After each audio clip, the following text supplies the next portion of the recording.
जिंदाबाद जिंदाबाद जिंदाबाद भारतीय संविधान जिंदाबाद जिंदाबाद जिंदाबाद एससी एसटी का वर्गीकरण बंद करो बंद करो बंद करो नौवीं सूची में शामिल करो शामिल करो शामिल करो आरक्षण व्यवस्था को नौवीं सूची में शामिल करो शामिल करो शामिल करो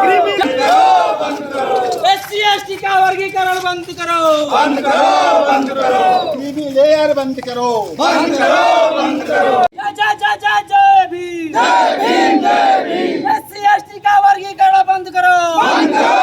करो क्रीमी लेयर बंद करो बंद करो क्रीमी लेयर बंद करो बंद करो भारतीय संविधान जिंदाबाद जिंदाबाद जिंदाबाद भारतीय संविधान जिंदाबाद जिंदाबाद जिंदाबाद आरक्षण को नौवीं सूची में शामिल करो आरक्षण को नौवीं सूची में शामिल करो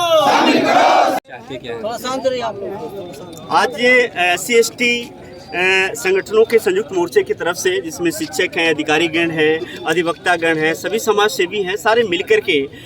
माननीय उच्चतम न्यायालय द्वारा जो आदेश की अनुसूचित जाति में भी आरक्षण की व्यवस्था की बात हुई थी, कोटा में कोटा की बात आई है, जिसमें के क्रीमी लेयर की भी चर्चा की गई है। तो हम लोग माननीय उच्चतम न्यायालय के आदेश का सम्मान करते हुए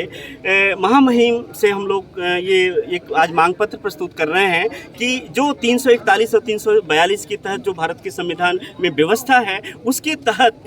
इस आदेश को निष्प्रभावी करने का प्रयास किया जाए, जिससे कि हमारा जो समाज है, हमारा समाज को बांटा न जा सके। क्योंकि इस तरह से जो SC/ST के लोग हैं, वो कहीं ना कहीं ये और भी जो भाईचारा आपसी है वो खत्म हो रहा है। दूसरी बात, हम लोग नौकरी पेशे वाले लोग हैं, और जब नौकरी पेशे वाले लोग हैं तो हमारा कई तरह की ड्यूटीज़ होती हैं। नंबर एक की विभाग के लिए, शासन सत्ता और सरकार के लिए काम करना, लेकिन दूसरा पक्ष चूँकि SC/ST होने के नाते हम उस वर्ग से आते हैं, उसका प्रतिनिधित्व करते हैं। जैसे हमें 23% का हमें मिल गया है अगर रिजर्वेशन, तो हमारे 77% बेरोजगार हो गए। तो हम 77% लोगों का प्रतिनिधित्व करने वाले जो नौकरी पेशे वाले लोग हैं, हम सबकी एक बड़ी जिम्मेदारी है कि उस वर्ग के लिए, उस समाज के लिए भी काम करें। तो इसलिए हम लोगों ने ऐसा किया है। दूसरी चीज़ की, बिना किसी सर्वे के, बिना किसी आंकड़े के, मैं आपको ये रिपोर्ट दिखाना चाहता हूँ। एल एलैया पेरुमल रिपोर्ट, जो वेलफेयर मिनिस्टर थे भारत सरकार में 1969 में, जब उस समय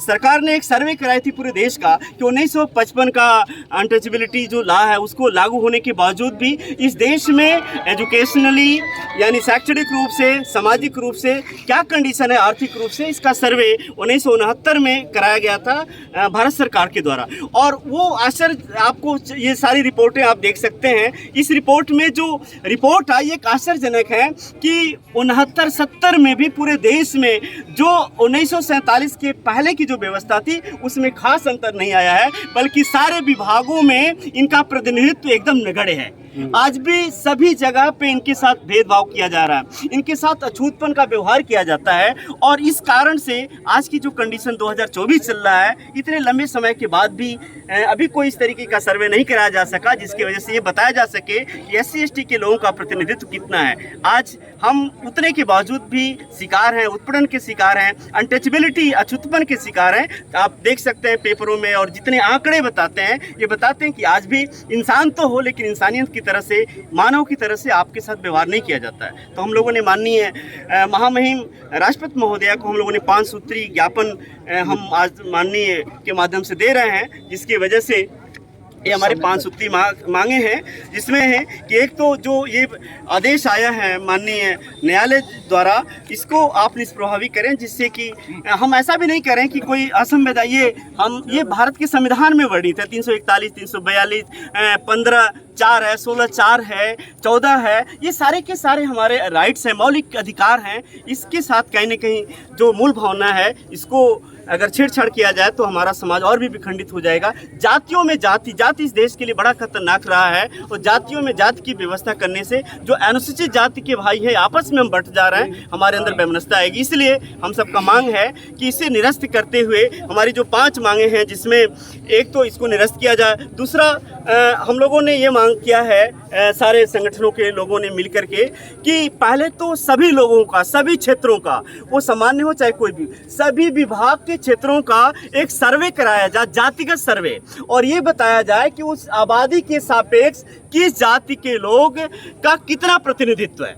तो पहली बात इससे स्पष्ट हो जाए, क्योंकि ऐसे बहुत सी चीज़ें हैं जिसमें एक ही वर्ग के लोग सारे पदों पे वो काबिज हैं। दूसरी बात कि हम लोगों की मांग है कि जो भी पिछड़े वर्ग के लोग हैं या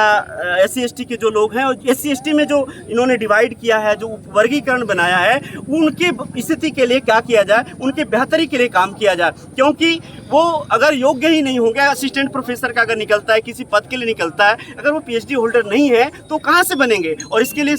एक व्यवस्था NFS की गई है, जिसको उसे अयोग्य करार देते हुए जो SC/ST की सीट है उसको सामान्य श्रेणी में बदल दिया जाता। तो हम लोगों ने मांग किया है कि NFS की इन सारी चीज़ों को बंद किया जाए, एक अखिल भारतीय स्तर पे न्यायिक सेवा का की गठन किया जाए और इसके आधार पर इस तरीके की नियुक्तियाँ किया जाए। मुझे लगता है कि अगर ऐसा कर सकते हैं तो जो SC/ST का जो वर्ग है, समुदाय है, एक मुख्य धारा से जुड़ करके भारत की बेहतरी के लिए, अखंड भारत के निर्माण के लिए, एक समृद्ध भारत के निर्माण में अपना योगदान दे सकेगा। हम भारत के लिए चिंतित हैं, समाज के लिए चिंतित हैं कि हमारा समाज उसी का एक वर्ग है, इसलिए इन समस्याओं के रहते एक बेहतर समाज की परिकल्पना नहीं कर सकते। उन समस्याओं का निराकरण बहुत जरूरी है। अच्छा, ये मांग आप लोग पहली बार कर रहे हैं कि इससे पहले भी आवाज़ आप लोग उठा चुके हैं? देखिए, आवाज़ इस तरीके की कोई आदेश नहीं आए कि हमें आवाज़ उठाने की जरूरत नहीं है। जो जिस तरीके की जब समय समय पे जो परिस्थितियां आती हैं उन्हीं के अनुसार हम लोग काम करते हैं, और इसलिए काम करते हैं कि हम प्रतिनिधित्व करते हैं अपने समाज का। हम रिजर्वेशन वाले लोग हैं, जहाँ से हम नौकरी पाते हैं ना, हमें बड़ा आसानी से नहीं मिल पाता।